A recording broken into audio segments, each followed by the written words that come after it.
पाकिस्तान की हुकूमत ने एक और बड़ा फैसला किया है, जिससे पाकिस्तान की मईशत पर, आने वाले दिनों में महंगाई पर, उसकी वजह से शरह सूद पर और फिर टैक्स रेवेन्यू पर बहुत दूर रस असरात होंगे। आलमी मंडी में तेल की कीमतों में मुसलसल कमी के बाद ये तवक्को जाहिर की जा रही थी कि मुल्क में पेट्रोलियम मसनूआत की कीमतों में बड़ी कमी की जाएगी। इस हवाले से ओगरा ने भी पेट्रोलियम मसनूआत की कीमतों में कमी की तजवीज़ दी और अब से कुछ देर पहले हुकूमत ने पेट्रोलियम मसनूआत की नई कीमतें जारी कर दी हैं।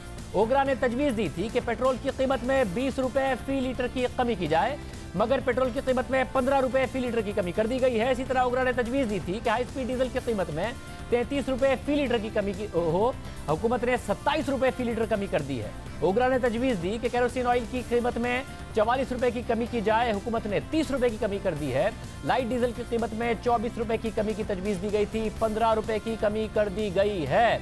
अब तज्जियाकार कह रहे हैं टॉप लाइन सिक्योरिटीज़ के मुताबिक इससे महंगाई पर खातिर का असर पड़ेगा। आने वाले दिनों में पाकिस्तान की महंगाई की शरह 8% तक गिर सकती है, जिसकी वजह से शरह सूद जो पहले ही सिंगल डिजिट में आ गई है, उसमें आने वाले दिनों में मजीद कमी की तवक्को की जा सकती है। साथ साथ अब जो बड़ा खतरा पैदा होगा, पहली मुआशी एक्टिविटी हो नहीं रही है, क्या हुकूमत ने ओगरा की तजवीज़ से जो ज़रा कम इस वक्त कीमतों में कमी की है, उससे अपने जो टैक्स महसूलात हैं लेवी बढ़ाकर उसकी कमी पूरी कर लेगी, नहीं कर पाएगी, इस सब पर बात करेंगे। माहिर मईशत खुर्रम शहजाद हमारे साथ मौजूद है। खुर्रम शहजाद, बहुत शुक्रिया। खुर्रम, तकरीबन 10 रुपये की कमी हो तो 15 अरब रुपए का फर्क पड़ता है टैक्स रेवेन्यू पर। 20 रुपये की कमी से तकरीबन महीने का 30 अरब रुपए। ये जो कमी की है, इससे हुकूमत के टैक्स महसूलात मुस्तहकम रहेंगे, महंगाई में कमी आ जाएगी। ये सही फैसला है या हुकूमत ज़्यादा कमी कर सकती थी या बेहतर था थोड़ी कम कमी करती? आप कैसे देख रहे हैं सूरत हाल को?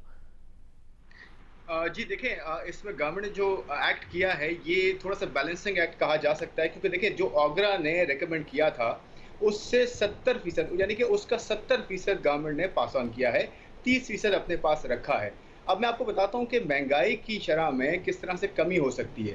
देखिए महंगाई में इससे किस तरह से कमी होगी, इसके दो इम्पैक्ट होते हैं। ऑयल प्राइसेस जब भी नीचे आती हैं या ऊपर जाती हैं, एक डायरेक्ट इम्पैक्ट होता है जिससे ट्रांसपोर्टेशन कॉस्ट वगैरह कम होती है एक आम सारिफ की, और उसके जो है वो पेट्रोलियम प्रोडक्ट प्राइसेस कम होने की वजह से, पेट्रोल में कमी की वजह से उसको कॉस्ट कम मिलती है। दूसरी तरह किस तरह से होता है, उसका इनडायरेक्ट इम्पैक्ट होता है, यानी कि जो अशिया खुर्दनोश होती हैं या जो भी अशिया मुल्क में बनती हैं, उनकी एक ट्रांसपोर्ट जो है वो होती है, उसकी एक कॉस्ट होती है, उसमें कमी आ जाती है। फिर उसकी मैन्युफैक्चरिंग कॉस्ट में भी एनर्जी का काफ़ी हिस्सा होता है, उसमें भी कमी आती है। तो दो हिस्से हो गए। अब मैं आपको बताता हूँ जितना कम किया गया है इसका एग्जैक्ट इम्पैक्ट कितना आ सकता है आने वाले महीनों में। देखिए इस वक्त आपकी महंगाई की शरह जो चल रही है तकरीबन 10.20% चल रही है, 10% के करीब आप समझ लें।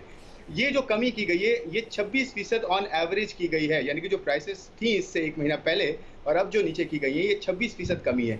26% का मतलब ये है कि तकरीबन 2.6%, तकरीबन आप 3% कह लें, महंगाई की शरह में कमी हो सकती है, यानी कि 10% से महंगाई की शरह गिर के 7-7.25% पे जा सकती है, जो कि एक बहुत बड़ा डिक्लाइन होगा आने वाले दिनों में। लेकिन इसमें गवर्नमेंट को मेक श्योर करना होगा कि जो प्राइस पास ऑन की गई है 70% तक जो रिकमेंड किया गया था ओगरा ने, उसका 70% किया है, तो उसको एक आम सारिफ तक फ़ायदा मिलना चाहिए, प्राइस कंट्रोल होना चाहिए, प्राइस चेक होना चाहिए, अदरवाइज इसका फ़ायदा नहीं होगा। और इस वक्त आप जो टैक्स महसूलात है उसमें ज़ाहिर है बहुत ज़्यादा तेज़ी से कमी आ रही है। आपको लगता है इसमें जो गुंजाइश है वो टैक्स महसूलात जो IMF की कंडीशंस है वो भी हुकूमत पूरी करने में कामयाब हो जाएगी? ज़ाहिर उसमें काफ़ी रिलीफ भी मिल रहा है, वो गुंजाइश भी हुकूमत ने रखी है जितनी कीमतें कम की हैं उसके बाद?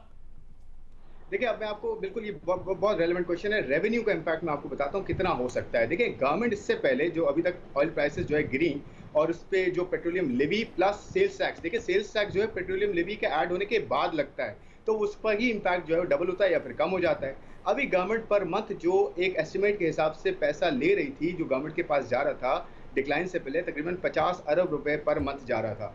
गवर्नमेंट ने जो अभी पास ऑन किया है वो 22 रुपये on average Shahzeb pass on किए हैं। 22 रुपये ऑन एवरेज का मतलब ये है कि 1 रुपये अगर पास ऑन करती है गवर्नमेंट पेट्रोलियम प्रोडक्ट लेवी में, तो तकरीबन 1.15 बिलियन रुपीज़ का फर्क पड़ता है पर मंथ। इसी को आप अगर एक्सट्रापलेट करें, यानी कि 22 रुपये अगर कमी हुई है पेट्रोलियम प्रोडक्ट प्राइसेस में, तो जो रेवेन्यू इम्पैक्ट आएगा जो पास ऑन गवर्नमेंट किया है वो 34 अरब रुपए का पर मंथ है। ये एफबीआर की कैलकुलेशंस के भी हिसाब से है, तकरीबन 34 अरब रुपए पर मंथ। और इस मैंने कहा ना कि 50 अरब रुपए गवर्नमेंट जो है वो टोटल इसमें आ रहे थे, तो रिमेनिंग पोर्शन जो गवर्नमेंट के पास जाएगा तकरीबन 15 से 16 अरब रुपए पर मंथ होगा अभी भी, जो कि गवर्नमेंट जो है रिलीफ एफर्ट्स में लगा सकती है, और जो एहसास प्रोग्राम से लेकर दूसरी जगह है वहाँ पे भी इम्पैक्ट इसका आ सकता है। तो ये बहुत अच्छी मेरे ख्याल में तरीका है, रादर देन पूरा पास ऑन करना और उसका इम्पैक्ट नहीं आना, क्योंकि गवर्नमेंट का जो आगे आने वाले साल में बजट आईएमएफ के साथ किया गया है शाहजेब, वो 489 बिलियन रुपीस सिर्फ पेट्रोलियम लेवी के अंडर जो है वो रखा गया है, जो कि इस साल का 260 अरब रुपए था, यानी कि 60% इंक्रीज किया गया उसमें। इसका मतलब ये कि आने वाले साल में टैक्स का जो है इम्पैक्ट यहाँ से आएगा, और ये 6-7% रेवेन्यू का बनता है और 20% नॉन टैक्स रेवेन्यू का ये हिस्सा बनता है पेट्रोलियम लेवी का। तो ये बड़ा इंपॉर्टेंट है कि गवर्नमेंट ने थोड़ा पोर्शन रखा है अपने आने वाले दिनों के लिए। बहुत शुक्रिया, खुर्रम शहजाद साहब हमारे साथ मौजूद थे।